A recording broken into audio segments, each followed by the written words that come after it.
एक शख्स ने आकर हुजूर अलैहिस्सलातु वस्सलाम से शिकायत की, कहा या रसूल अल्लाह, मेरा बाप मुझसे बगैर पूछे मेरा सामान खर्च कर देता है, मुझसे इजाज़त लिए बगैर मेरा पैसा खर्च कर देता है, मुझसे पूछता नहीं, मुझसे कुछ सवाल नहीं करता, वो जो भी घर में होता है खर्च कर देता है। उन्होंने शिकायत की, सहाबी रसूल ने आका अलैहिस्सलातु वस्सलाम ने एक शख्स को उसके बाप को बुलाने के लिए भेजा और वो जब गए उन्होंने जाकर के कहा कि साहब आपको रसूल अल्लाह ने बुलाया है।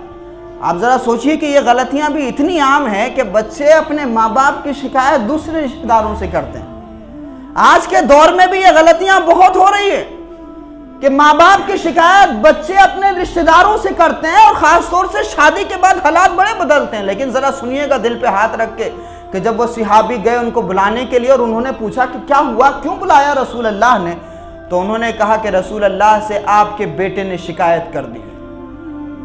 अरे एक माँ बाप अगर उनकी शिकायत बंदा किसी रिश्तेदार से कर दे तो वो शर्म से डूब मरते हैं और तमन्ना करते हैं कि जमीन फटे और हम इसके अंदर धंस जाएं। अगर बच्चे माँ बाप की शिकायत किसी थाने में जाके कर दें प्रॉपर्टी के लिए तो क्या उन माँ बाप के लिए कयामत नहीं आ जाती? अरे दुनिया के एक छोटे से थाने में अगर माँ बाप की शिकायत हो जाए करते हैं, माँ बाप कयामत का इंतजार करते हैं। रसूल अल्लाह की बारगाह में शिकायत हो गई उन सहाबी की। आप जरा सोचिए कि दिल के क्या हालात होंगे, कैसे मामलात उनके होंगे कि जब वो शिकायत हुई उनकी और उन्होंने पूछा कि क्या हुआ, तो कहा साहब आपके बेटे ने रसूल अल्लाह से शिकायत कर दी है। कहा क्या शिकायत की है? कहा तुम उसका सामान उसके पैसे बगैर पूछे खर्च कर देते हो। कहा अच्छा ये शिकायत की है। जैसे ही ये बात उन्होंने सुनी उनका दिल टूटा और उन्होंने अपने दिल में कुछ अशार कह दिए। क्योंकि अरबों का मिजाज था, वो कोई भी बात अपनी अशार में कहते थे, शेर व शायरी के जरिए कहते थे। तो उन्होंने अपने दिल में कुछ अशार कहे। अभी जबान पे नहीं आए थे, रसूल अल्लाह ने बुलाया है तो शर्मिंदगी से डूब मरे। इतने ज्यादा शर्मसार वो हुए कि धीरे धीरे कदमों से बारगाह रिसालत की तरफ चल रहे हैं। इस बारगाह से भाग भी नहीं सकते हैं चूंकि हुजूर ने बुलाया है तो आना भी जरूरी है।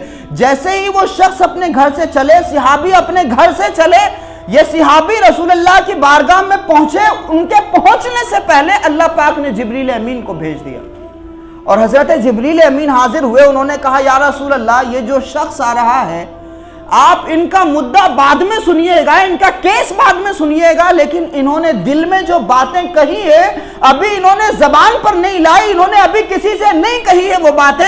इन्होंने जो दिल में कहा है अल्लाह रब्बुल इज्जत ने वो सुन लिया। कहा या रसूल अल्लाह, गुजारिश है कि आप वो बातें इनसे सुन लें जो इन्होंने अपने दिल में कही। अब वो सहाबी हाजिर हुए तो रसूल अल्लाह ने फरमाया कि आपका मुकदमा बाद में सुना जाएगा, लेकिन आपने जो बातें दिल में कही हैं वो बयान करें। रसूल अल्लाह सल्लल्लाहु अलैहि वसल्लम ने जब फरमाया तो वो सहाबी कहने लगे या रसूल अल्लाह, मैं क्या बयान करूं, आपकी बारगाह में इसने आके शिकायत की है। या रसूल अल्लाह, जब ये पैदा हुआ था मेरी उम्र 30 साल की थी। जब मैंने इसको अपनी गोद में लिया था तो मुझे यह महसूस हुआ था कि इस कायनात की सारी खुशियां मेरी गोद में आ गई। कहा या रसूल अल्लाह, जब ये छोटा था मेरी उम्र 30 साल की थी, मैंने सोचा था कि मैं अब अपने लिए जिंदगी नहीं गुजारूंगा, मैं अब अपने बच्चे के लिए जिंदगी गुजारूंगा।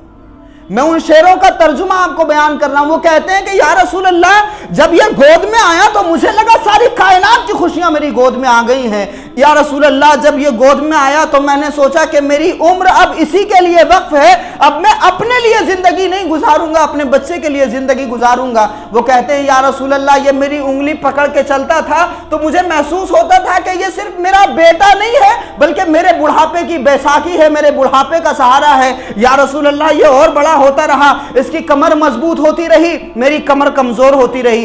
या रसूल अल्लाह, इसकी नजर मजबूत होती रही, मेरी नजर कमजोर होती रही। या रसूल अल्लाह, इसके बाजू मजबूत होते गए। या रसूल अल्लाह, मेरे हाथ कमजोर होते गए।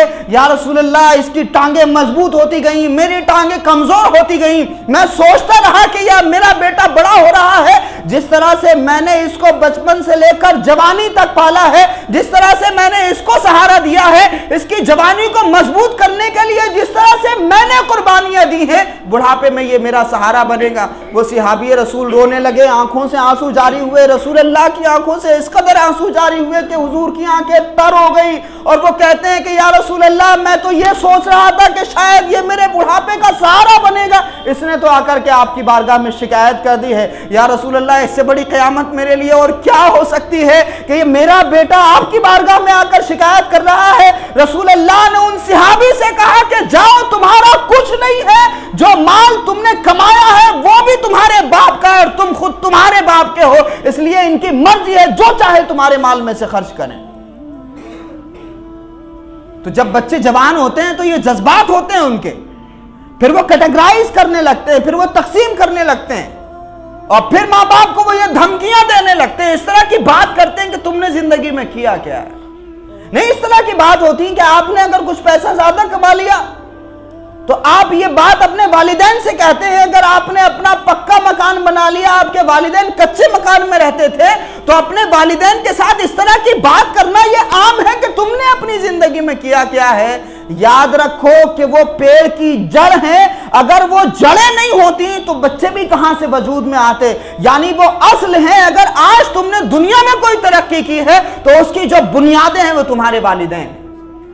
इसलिए इस बात को याद रखिएगा कि जिंदगी की सारी तरक्की के रास्ते माँ बाप के कदमों से होकर के गुजरते हैं। इसीलिए इरशाद फरमाया कि अगर कोई बंदे मोमिन अपने वालिदैन को अच्छाई के साथ में, अच्छी नजर के साथ में देख ले तो अल्लाह रब्बुल इज्जत उस मुसलमान को हज की बराबर सवाब अता फरमाता है।